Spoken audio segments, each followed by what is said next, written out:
지난 시간에 이스라엘과 하나님의 관계가 점점 회복되는 과정을 봤습니다. 누가 봐도 금송아지를 만들고 하나님과의 관계를 먼저 깬 이스라엘 백성들은 전멸돼야 되는 게 맞지만 중간에 모세의 강력한 중보기도와 대처로 하나님은 점점점 마음을 여시면서 이스라엘을 거의 용서하세요. 왜 거의 용서하셨다고 하느냐? 용서를 하셨지만 완전히 용서한 건 아니에요. 왜 그럴까요? 우리가 출애굽기 24장에서 이미 한번 살펴봤는데, 하나님과 이스라엘 백성들이 공식적인 그 백성이 되는 때가 언제냐? 서로 계약, 다시 말하면 약속을 할 때 비로소 하나님은 내가 너희의 주인이 되고 너희는 내 백성이다 라는 것을 만방에 공개적으로 알리게 되죠. 우리는 하나님과 이스라엘 백성들 사이에 맺은 약속을 다른 말로 계약이라고도 해요. 그러니까 그 계약이 체결된 이후에 그때부터 하나님과 이스라엘 백성들은 공식적인 관계가 되는 거예요. 그런데 지금 금송아지 사건 때문에 하나님과 그 공식적인 계약을 맺은 걸 이스라엘 백성들이 먼저 깨트렸어요. 계약이 깨진 거예요. 그래서 다시 공식적인 백성이 되는 약속과 계약이 성사되기 전이었기 때문에 어쩌면 하나님과 이스라엘 백성들의 관계는 어설픈 관계일 수밖에 없다. 이 어설픈 관계를 회복하기 위해서 하나님께서 서둘러 움직이시는 내용이 오늘 본문의 시작입니다. 1절을 보겠습니다. 여호와께서 모세에게 이르시되 너는 돌판 둘을 처음 것과 같이 다듬어 만들라. 내가 깨뜨린 처음 판에 있던 말을 내가 그 판에 쓰리니. 하나님께서 모세에게 두 가지를 명령하십니다. 첫 번째, 처음 계약을 맺었던 그 계약서를 썼던 돌판과 똑같은 거를 만들어서 가지고 올라오거라. 두 번째, 모세 너만 와야지 다른 사람들이 함께 산에 올라올 수 없다. 이 두 가지를 말씀하세요. 여러분, 하나님께서 직접 계약서를 써주셨죠. 어디다가? 돌판에다가. 왜 돌판에 써주셨어요? 이 돌판이라는 것은 굉장히 견고한 걸 상징하는 거예요. 어떤 것보다도 견고해서 쉽게 깨지지 않는 것, 변하지 않는 것, 그게 돌이에요. 그래서 그 돌판에다 하나님께서 직접 하나님과 이스라엘 백성들의 계약 내용을 써주셨어요. 그런데 깨지지 않을 줄 알았던 이 견고한 돌판이 언제 깨져요? 인간의 완악한 마음에 부딪히면서 깨지는 거예요. 여러분, 인간의 마음이 돌보다 더 단단합니다. 사람이 겉으로는 굉장히 젠틀한 것 같고 겉으로는 참 고상한 것 같지만 인간의 마음을 들여다보면 인간에게는 굉장히 아주 말할 수 없는 죄성, 어떤 세상에 추한 것보다 더 추한 게 인간의 마음속에 존재하는 거예요. 그게 얼마나 여러분 단단하면 돌보다도 더 단단해서 그 완고한 마음이 돌과 부딪혔을 때 오히려 돌이 산산조각 날 만큼 인간의 마음이 단단하고 완고하고 고집스럽다는 거예요. 율법이라는 게 여러분 법 아닙니까? 그 법으로 인간의 완고한 마음을 고치지 못해요. 그 법으로 인간을 감동시키지 못해요. 결국 인간의 완고한 마음을 변화시키고 그것을 정말 녹일 수 있는 것은 예수의 피밖에 없고 성령의 능력밖에 없다는 거예요.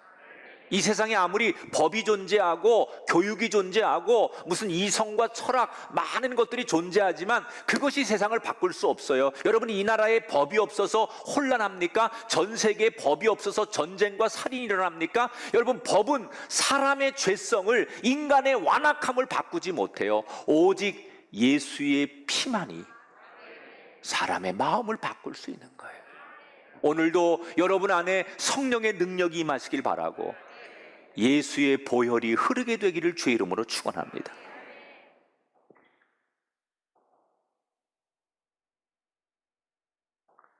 너희들이 깨트렸으니 다시 계약서를 작성하기 위한 그 돌판은 너희들이 준비해서 올라와라. 그런데 왜 모세 이외에는 아무도 올라올 수 없다고 말했느냐?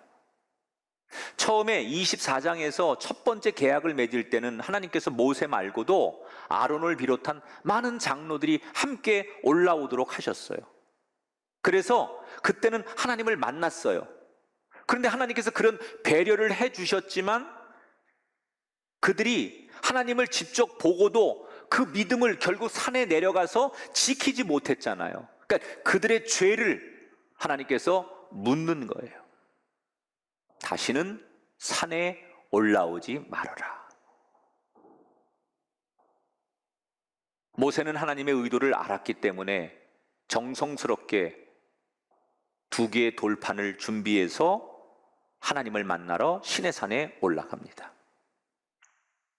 이제 정상에 섰는데 하나님께서 구름 가운데 찾아오시더니 모세에게 내가 너희를 용서하리라 라고 드디어 용서를 선언하셨어요. 그리고 모세는 그 하나님의 용서의 은혜 앞에 엎드려서 하나님이 하시는 말씀을 그때부터 듣기 시작하는 거예요. 하나님께서 새로운 율법을 정리해서 돌판에 다시 새겨주셨는데 그 내용을 요약하면 이미 첫 번째, 두 번째 주었던 율법을 다시 요약한 건데 그걸 성경에서 우리에게 설명하는데 이런 거죠. 첫째는 가나안 주민과 관계를 맺지 말고 그들의 종교를 완전히 부숴야 된다.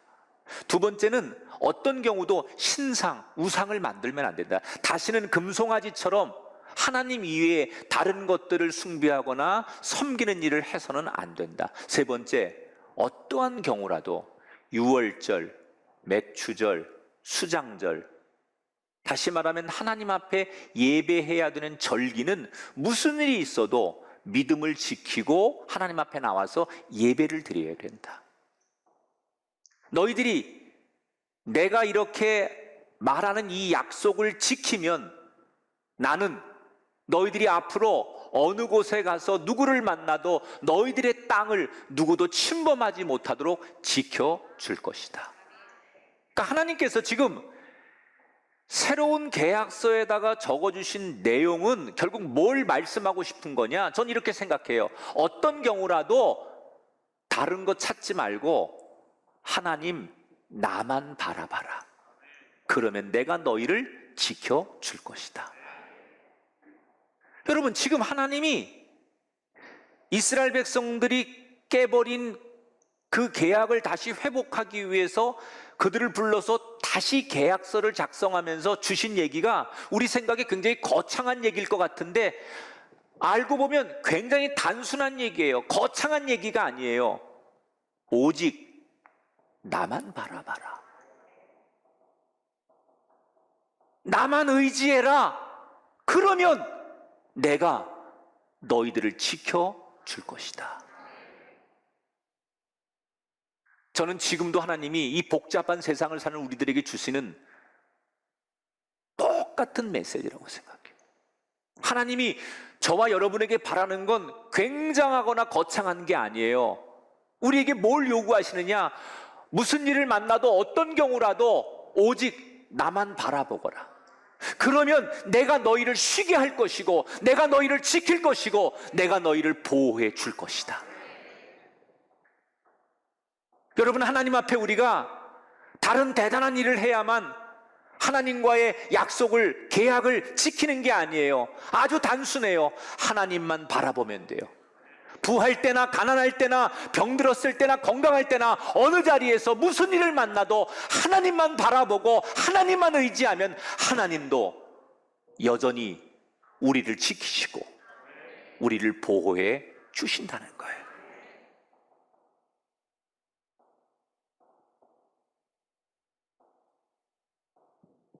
그래서 이제 드디어 이스라엘 백성들과 하나님은 다시 관계 회복을 위해서 새로운 계약을 맺지요. 어중간한 어설픈 하나님과 이스라엘 백성들의 관계가 회복되는데, 물론 하나님께서 마음을 열고 용서해 주신 게 가장 큰 이유예요. 아무리 이스라엘 백성들이 관계를 회복하려고 해도 하나님께서 내가 너희를 용서할 수 없다, 너희의 죄를 물어야 되겠다, 이렇게 끝까지 고집하시면 관계 회복이 되지 않는 거예요. 근데 하나님께서 마음을 여시고 그들을 수용하고 용서해 주셨기 때문에 관계 회복이 된 건 맞아요. 그런데 오늘 성경에서 또 하나 주목해 볼 게 있어요. 어떻게 어설픈 관계였던 하나님과 이스라엘 백성들이 계약서를 쓰면서 관계 회복이 된 걸까? 그것은 하나님께서 계약문을 발표하실 때 그 계약문을 받아들이는 모세의 태도에 힌트가 있어요. 자, 28절 말씀입니다. 같이 한번 읽어보겠습니다. 모세가 여호와와 함께 40일 40야를 거기 있으면서 떡도 먹지 아니하였고 물도 마시지 아니하였으며, 하나님께서 모세에게 새로운 계약서를 주시는 동안 40일 동안 모세가 시내산에 머무는데 어떤 모습으로 하나님 앞에 지금 모세가 엎드려 있느냐? 오늘 성경 보니까 떡도 먹지 아니하였고 물도 마시지 아니하였다. 여러분, 떡을 먹고 물을 마시는 것은 인간이 생존할 때 가장 필요한 기초적인 거예요. 그런데 먹고 마시는 가장 기초적인 생존을 위한 것도 잊어버릴 만큼 모세는 자기의 모든 마음과 시선을 하나님 앞에 100% 집중했다는 거예요. 그랬더니 어떻게 돼요? 쓰러져야 될 모세가 인간적으로는 먹고 마시지 않을 만큼 하나님 한 분만 바라보고 하나님 한 분에게만 집중했는데, 오히려 하나님께서 말씀을 들을 때마다 더욱더 모세에게 새 힘을 주셨고, 그런 모세의 태도 때문에 모세만이 아니라 이스라엘을 대표해서 올라온 모세에게 이스라엘 전체를 용서해 주신 거예요. 여러분, 지금 하나님과 이스라엘 백성들의 그 서먹서먹한 관계를 회복하는 결정적인 또 하나 요소가 바로 이 장면이에요. 모세는 하나님 앞에 100% 자신이 할 수 있는 마음과 생각과 뜻을 온전히 하나님 앞에 100% 집중했기 때문에 하나님께서 그 모습을 보시고 모세와 이스라엘 백성들을 더 국률함으로 사랑해 주셨다는 거예요. 저는 이 장면이 오늘을 살아가는 우리들에게 대단히 중요한 영적인 교훈이 되어야 된다고 생각해요.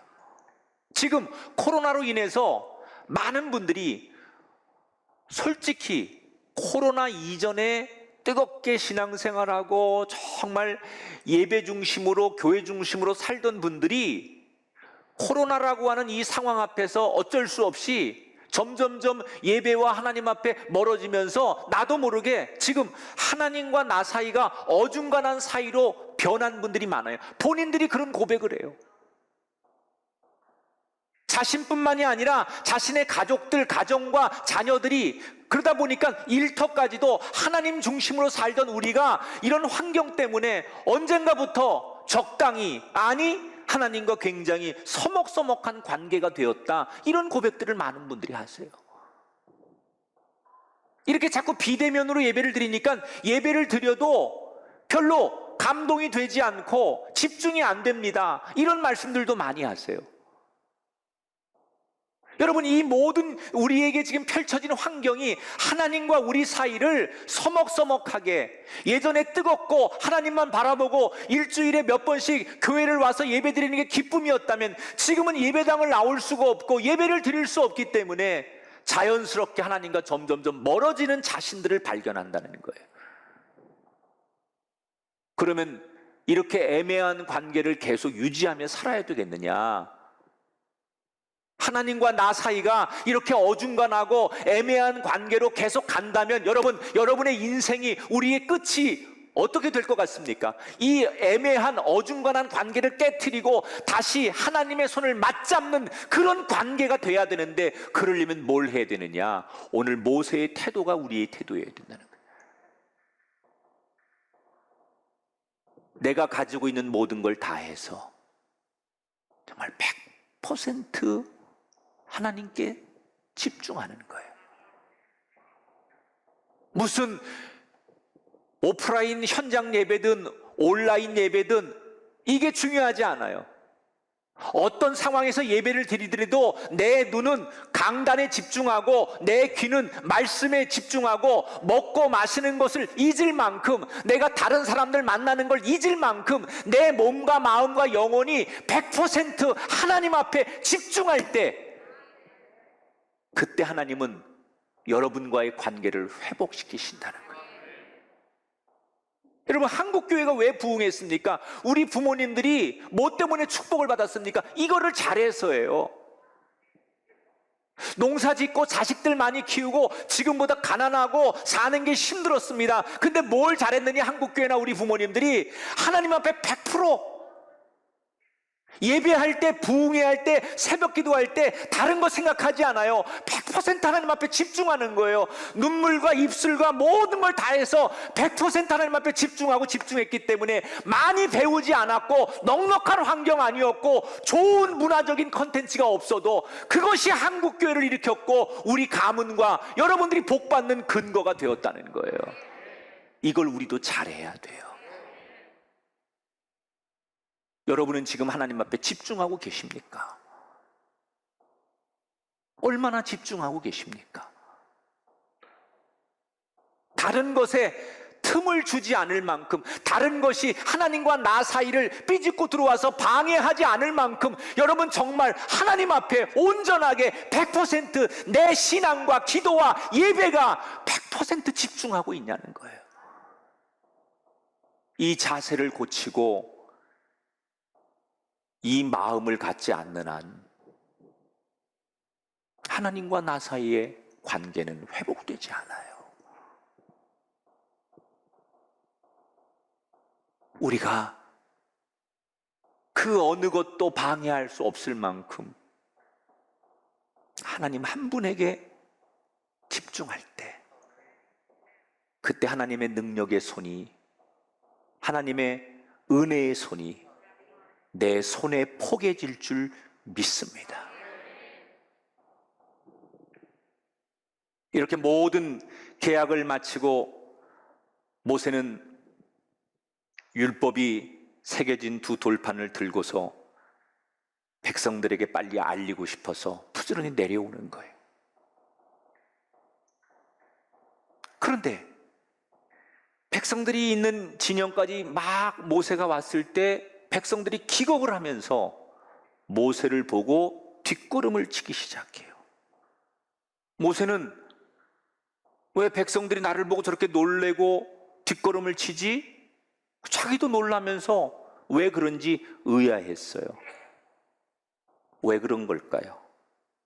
29절의 성경은 이렇게 설명합니다. 모세가 그 산에서 내려올 때 자기가 여호와와 말하였으므로 말미암아 얼굴 피부에 광채가 나나 깨닫지 못하였더라. 자, 모세의 얼굴에서 광채가 나는데 그 광채는 하나님에게서 나타난 신적인 빛, 그러니까 하나님의 그 존재 같은 빛이 모세의 얼굴을 통해 나타나는데 그것이 백성들에게는 두렵게 느껴졌다는 거예요. 모세에게는 어떻게 이런 빛이 나올 수 있었을까요? 시내산에서 40일 동안 하나님만 바라보고 하나님께만 집중하고 하나님만 만났더니 하나님의 빛이 모세에게 자연스럽게 임했다는 거예요. 그런데 모세는 자기에게 그런 빛이 임한 걸 몰라요. 그냥 오직 하나님께만 집중했고 내려갈 때도 백성들에게 이 말씀을 전해야 된다는 사명에만 집중했던 거예요. 그래서 자기 얼굴에 그런 하나님의 빛이 임하는 걸 모세는 모르지만 그걸 보는 백성들은 느끼는 거예요. 여러분, 여기 중요한 진리가 있습니다. 하나님은 지금도 하나님 자신에게 집중하는 인생을 빛나게 하십니다.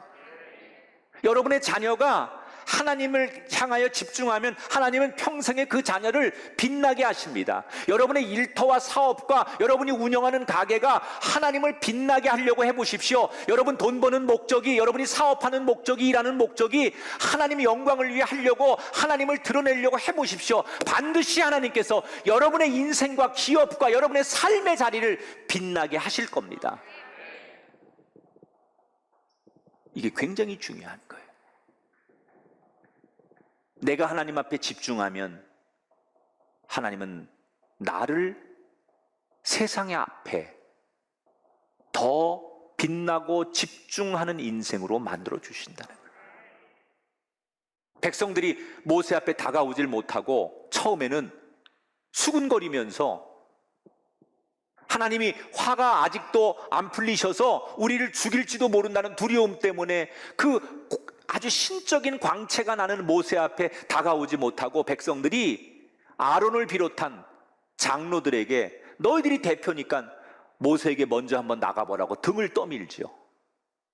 그래서 할 수 없이 아론과 장로들은 자기들도 두려웠지만 백성들이 하도 등을 떠미니까 조심스럽게 모세 앞에 나가는 거예요. 그런데 막상 나가보니까 의외로 마음이 편안해지고 하나님이 주신 말씀, 용서의 말씀을 들어보니 너무너무 귀한 거예요. 그때서야 백성들이 아론과 장로들이 하나님의 신적인 빛이 나는 모세를 만났는데도 아무 일이 없는 걸 보고 조심스럽게 다시 모세 앞에 백성들이 모여들기 시작하고, 그제서야 모세는 하나님께서 이스라엘 백성들을 용서하신 내용과 너희들이 꼭 지켜야 될 약속, 이 계약서의 내용을 설명해 주면서 반드시 하나님의 백성이 되라고 당부를 해요. 자, 이 과정이 지나면서 드디어 하나님과 이스라엘 백성들의 어중간했던 관계가 회복이 되는 거예요. 그 회복은 뭐예요? 하나님은 이스라엘 백성의 주인, 그리고 이스라엘 백성들은 하나님에 속한 백성. 아멘. 여러분, 우리의 관계도 이렇게 되길 바랍니다. 우리 가정의 주인은 하나님, 나의 주인은 하나님, 내 자녀의 주인은 하나님, 내 일터와 사업의 주인은 하나님, 나는 그에 속한 백성. 이 관계가 회복된 거예요. 공식적으로 다시 이 관계가 회복된 거예요. 물론 이 뒷이야기 가운데는 모세의 그 얼굴에서 나는 빛이 너무 광채가 많이 나니까 백성들이 당분간 모세를 만날 때마다 그 모세 얼굴에 수건을 씌워서 모세를 만나는 장면들, 에피소드도 나오지만, 이렇게 어설펐고 서먹서먹했던 이스라엘과 하나님 백성들의 관계가 공개적으로 회복되어서 이제부터 하나님과 다시 동행하는 것으로 오늘의 성경 이야기가 끝나요. 하나님과 나와의 관계는 지금 어디에 있습니까? 우리의 목표는 하나님과 나와의 관계가 손을 맞잡을 만큼 친밀한 관계가 돼야 돼요. 그러기 위해서 오늘 본문 말씀은 이 시대에 어렵게 살아가는 신앙인들에게 너무 중요한 등불과 같은 말씀 아닙니까? 두 가지.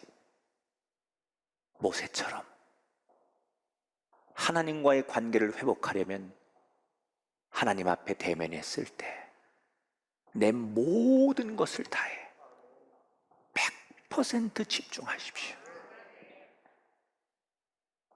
아론과 이 백성들처럼 하나님이 두렵고 어색하고 뭔가 서먹할수록 의도적으로 더 하나님 앞에 다가가 보십시오.